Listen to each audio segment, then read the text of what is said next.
안녕하세요. 주식만입니다. 하디슈 코너 시작하겠습니다. 금요 시장입니다. 코스피가 0.5%, 코스닥이 0.5% 상승했네요. 양 시장 모두 외국인하고 기관이 다 매도로 나왔습니다. 배당하고 이렇게 28일 기준일 전까지 기관하고 외국인들이 많이 사놨던 물량을 조금 풀고 있는 중이라고 볼 수 있습니다. 그래서 매도 물량 대비 지수는 좀 견고하게 좀 잘 버티고 있는 중입니다. 특히 코스피 같은 경우에는 하이닉스가 좀 잘 견디면서 상승까지 하고 있습니다. 그래서 이런 모습을 봤을 때 지수는 이제 크게 좀 신경 쓰지 않아도 되는 부분이 되는 것 같습니다. 뭐 연초에도 계속해서 이렇게 지수는 뭐 한 3050에서 2900 사이에서 왔다 갔다 이렇게 할 것으로 예상되고요. 개별적으로 봤을 때는 CES 전까지는 계속해서 이쪽 관련 종목들이 꿈틀댈 것으로 예상됩니다. 저번에 말씀드렸죠. 로봇, 뭐 자율주행, 그 다음에 뭐 모빌리티 뭐 이런 쪽에 제품들이 선보일 것으로 예상되고, 이번에는 확실히 로봇 쪽이 좀 강하게 어필될 것으로 보입니다.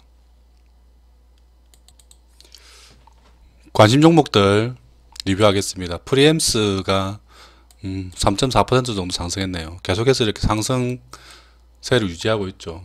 조금 더 끌고 가도 될 것 같아 보입니다. 한 번 정도 이렇게 큰 거래량과 함께 폭발적인 상승이 나올 때 매도하면 될 것 같습니다. 위세 하이텍은 그냥 보합 수준으로 이렇게 단봉 플레이를 되고 있죠. 위세 하이텍이 뭐 인공지능, 그 다음에 뭐 데이터베이스 관련 이렇게 빅데이터 관련 종목으로 CS에서 조금 영향을 좀 받지 않을까. 그러면 좀 1월 한 5일까지는 관심을 가지고 좀 계속해서 트레이딩을 해도 되는 종목으로 보입니다.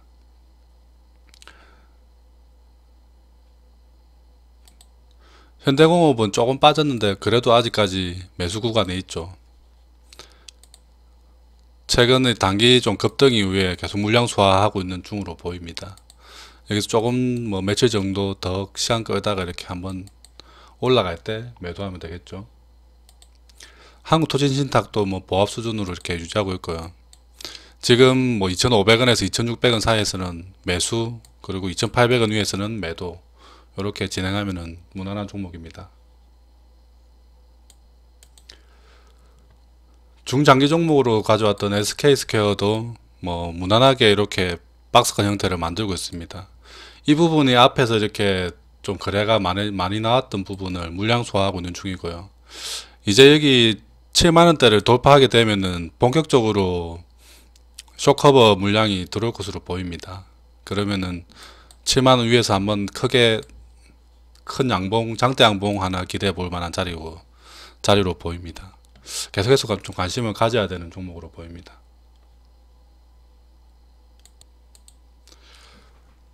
다음 주에 관심을 좀 가지면 좋을 만한 종목을 몇 종목 가져왔습니다.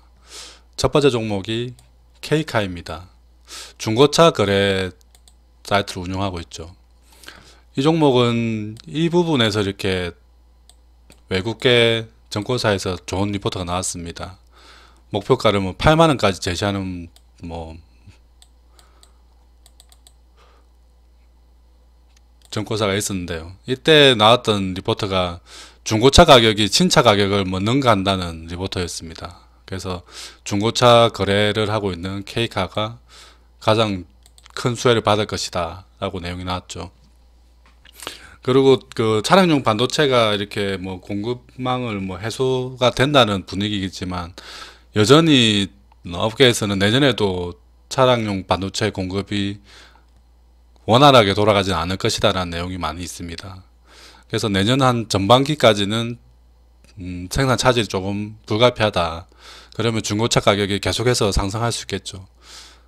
거기에 대한 수혜주로 K카가 뭐 대표주가 아닐까 생각해 봅니다. 이 종목의 그 거래 포인트는 과거에 리포트 나올 때 이렇게 급등이 나왔었죠. 급등 나올 때 거래량이 좀 커지면서 급등이 나왔다가 조정을 받을 때는 보시다시피 거래량이 거의 없습니다.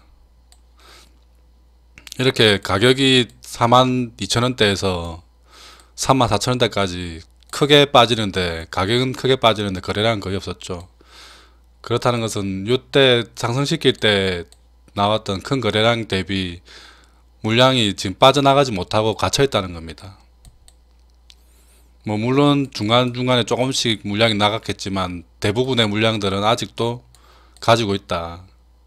이렇게 크게 땡겨 올렸던 세력이 있다면은 그 세력의 물량은 아직도 평균 단가 요 정도에는 걸려 있다. 그러면 사람들이 탈출하기 위해서라도 가격을 올려야 되는 부분입니다.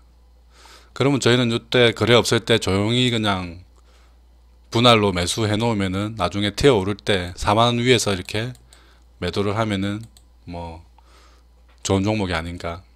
그래서 이 종목은 35,000원 이하에서는 계속해서 매수하고요.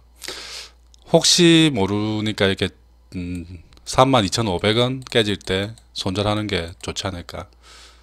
그래서 요 사이에서 매수를 하고 튀어 오르면 4만원 위에서 분할 매도 하는 걸로 대응하면 될 것 같습니다. 다음 종목은 샘CNS입니다. 이 종목은 반도체 부품 관련주로 예전에 삼성전기에서 이렇게 분할되어 이렇게 상장된 종목이라고 볼 수 있습니다. 그래서 지금 반도체 제조 대표 삼성전자, 하이닉스 등에 납품을 하고 있고요. 국내하고 해외 비중은 국내가 45%, 해외가 55% 정도 비중을 가지고 있습니다. 기술력이 있는 기업이고, 지금 현재 영업이익이나 이런 것들은 크게 나오진 않습니다. 한 150억 정도 영업이익 정도 나오고 있고요. 지금 시총이 한 3천억 정도 되니까 시총 대비 영업이익이 좀 적긴 하지만 계속해서 발전할 수 있는 기업이라고 볼 수 있습니다.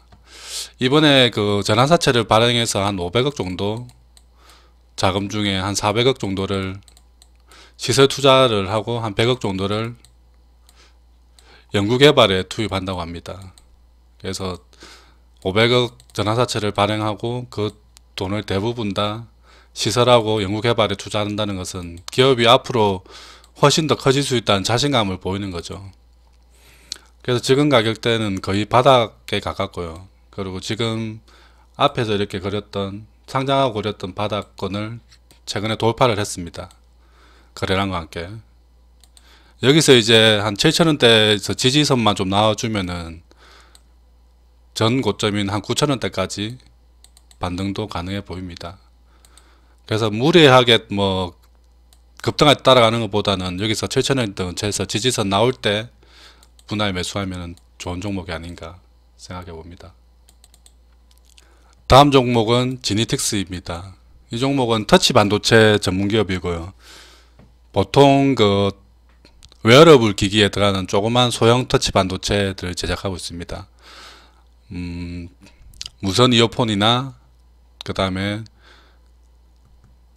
스마트워치 같은 기종에 들어가는 터치 반도체를 제작하고 있고요.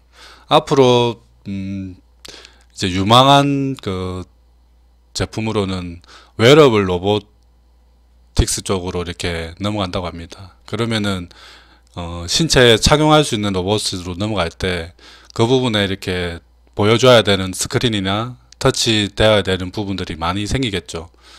예를 들어서 다리를 움직일 때 다리 쪽에 버튼이나 이런 것들 다 터치로 이렇게 작동하게끔 될 겁니다. 그러면 수요가 폭발적으로 증가할 것으로 예상됩니다. 현재 영업이익이나 이런 것들은 크게 나오지 않지만 앞으로 로봇 산업과 함께 웨어러블 기기들이 많이 증가하고 있죠. 최근에 XR 기기 이런 쪽도 터치 반도체가 많이 필요하고요. 자동차도 이제 전기차로 넘어가게 되면은 이제 대부분의 예전에 기계적인 작동에서 최근에는 전자 디지털 작동으로 넘어가면서 터치 반도체가 많이 소요될 것으로 예상됩니다. 그래서 이 기업은 터치 반도체 부분 세계 1등 기술력을 가지고 있습니다. 그 가격대도 그렇게 부담스러운 가격대는 아니는 것으로 보입니다. 지금 1년선 근처에 지금 가격대 유지되고 있고요. 물론 바닥 근처에서는 최근에 조금 많이 올라온 느낌이 있지만 또 고점 대비해서는 한 절반 정도까지 조정받았던 느낌입니다. 지금 3,000원대 초반 정도에서는 계속해서 꾸준히 매수해 놓으면 나중에 4,000원 위에서 이렇게 충분히 매도 가능한 종목으로 보입니다. 다음 종목은 KC입니다. 이 종목은 전력 반도체를 생산하고 있는 기업입니다. 특히 최근에 뭐 전기자동차나 또는 로봇 관련해서 이렇게 저전력 반도체가 유망한 업종으로 드러나고 있죠.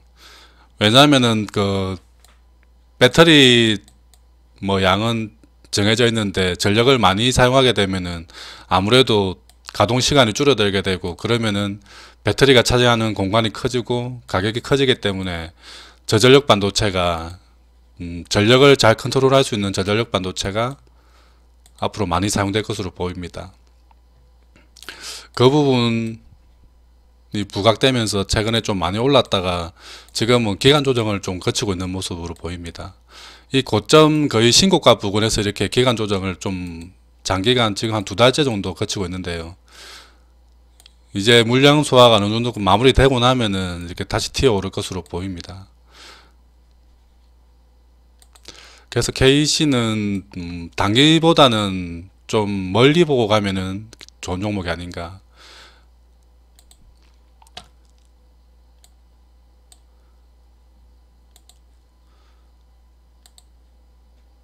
이 종목은 작년까지는 계속해서 뭐 적자를 기록하던 기업이었습니다. 그래서 올해부터 흑자 전환이 되고 좀 큰 폭으로 흑자 전환이 됐죠. 그래서 내년부터 계속해서 이렇게 이익률이 올라가는 상승하는 기업으로 보입니다. 현재 시총이 한 5천억 정도 되니까 뭐 23년 기준으로 보면은 한 12배 정도 펄을 땡겨올 수 있네요. 중요한 건 이렇게 적자가 대폭으로 나오다가 이렇게 흑자로 전환되는 기업은 흑자 전환 이후에 그 다음 해 1년 있다가 보통 대폭 그 주가 상승이 일어나는 것으로 보통 보입니다. 그래서 올해 이제 흑자 전환되는 부분이 이제 연말 부분에 부각되다가 내년 초 올해죠. 이제 올해 초에는 다시 주가 상승으로 이렇게 모멘텀이 생기지 않을까 생각해 봅니다. 그리고 계속해서 내년에도 반도체가 좀 부족할 것으로 보입니다. 거기에 따른 또 수혜도 예상되고요. 그래서 반도체 부족이나 이제 전기차가 이렇게 크게 성장하는 부분, 이런 걸 다 고려했을 때 KC도 좀 멀리 좀 보고 가면은 꾸준하게 수익을 좀 줄 수 있는 종목이 아닌가 생각. 다음은 서플러스 글로벌입니다. 이 종목은 반도체 장비 중고 반도체 장비를 거래하는 기업입니다. 내년에도 이렇게 반도체 부분에 부족 현상이 계속해서 일어나게 되면은 증설을 해야 되는데, 그렇다고 이렇게 최신형 그러니까 초고가, 초고밀도의 반도체보다는 조금 중저가 형태의 반도체가 많이 부족할 것으로 보입니다. 그래서 중저가 형태의 반도체를 생산할 때는 최신형 뭐 EUV 이런 장비보다는 기존에 있던 8인치 장비가 많이 필요할 것으로 보이고요. 이 8인치 중고 장비를 가장 많이 보유하고 있고 가장 많이 최근에 중고로 판매했던 기업이 서플러스 글로벌입니다. 내년에도 그 전가차는 유지될 것으로 보이고요. 또 최근에 서플러스 글로벌이 반도체 부분을 이렇게 뭐라 해야지, 기술 개발을 할 수 있는 뭐 센터를 만들었습니다. 그래서 조금 중소형 기업들이 반도체 기술을 개발할 때 들어와서 이렇게 장비를 활용해서 기술 개발을 할 수 있게끔 하는 뭐 기술 개발 센터 같은 것들을 만들었습니다. 그래서 이 부분에서도 아마 매출이 좀 꾸준하게 나올 것으로 보입니다. 그래서 기존에 기업들이 기술 개발을 하기 위해서 그러니까 중고 기계를 사서 이렇게 기술 개발을 했다면, 이제 서플러스 글로벌이 만드는 그 기술 개발 센터에 들어가서 장비들을 빌려서 이렇게 개발할 수 있기 때문에 기업 입장에서도 비용이 저렴하게 유지될 수 있고, 서플러스 글로벌 입장에서도 기계당 이렇게 사용 효율이 높아지죠. 그래서 중고 기계가 이렇게 그냥 전시화되어 있다가 판매되는 것보다 이렇게 전시되어 있는 기계들이 활용될 수 있는 부분이 있기 때문에 이런 부분이 영업이익에 크게 좀 기여할 것으로 보입니다. 지금 가격대는 매우 쌉니다. 이게 지금 기존에 이렇게 작년에 이렇게 올라갔던 부분에 대비하면은 많이 조정을 받았고요. 최근에 바닥을 견고하게 유지해주고 있습니다. 그래서 바닥이 한 4,000원대 정도로 보이는데요. 4,300원 정도, 요 정도 사이에서는, 4,500원 아래에서는 꾸준하게 그냥 분할 매수 해놓으면은 내년에 반도체 부족이니 무슨 반도체 기업들이 정설이니 이런 내용이 나올 때마다 큰 폭의 모멘텀이 발생해서 올라갈 것으로 보입니다. 그래서 내년 한 6개월 정도 투자 기간을 보고 천천히 좀 여유있게 매매하실 분들은 서플러스 글로벌 추천드립니다. 반도체 중고 반도체 기업 중에 러셀이라는 기업도 있습니다. 이 종목도 바닥에서 조금 올라왔지만 여전히 싼 가격대라고 볼 수 있습니다. 이 기업도 같이 보셔도 무난하지 않을까. 그래도 서플러스 글로벌이 좀 더 가격대나 이런 걸 봤을 때 더 좋아 보입니다. 마찬가지 입장에서 봤을 땐 DB하이텍도 내년에는 한 번 더 레벨업을 할 수 있는 기업이라고 볼 수 있습니다. DB하이텍이 생산하는 그 반도체가 삼성전자나 하이닉스에서 만드는 초고밀도 반도체는 아니지만 기본적인 가전제품이나 전기자동차에 들어가는 기본 반도체 등은 충분히 생산할 수 있는 기업입니다. 그래서 앞으로는 초고밀도 반도체도 많이 필요하지만 중저가 형태의 반도체도 많이 소요될 것으로 보입니다. DB하이텍 같은 경우에는 계속해서 반도체 부족 현상으로 인해서 앞으로 2년 정도의 수주를 다 받아 놓은 상태고요. 증설을 할 때마다 그 캐파가 가득가득 차는 형태라고 보입니다. 그러면 이제 내년부터 새로 받을 수주에 대해서는 가격 인상도 가능하겠죠. 그렇게 되면 영업이익률이나 이런 것을 대폭 상승도 기대될 수 있습니다.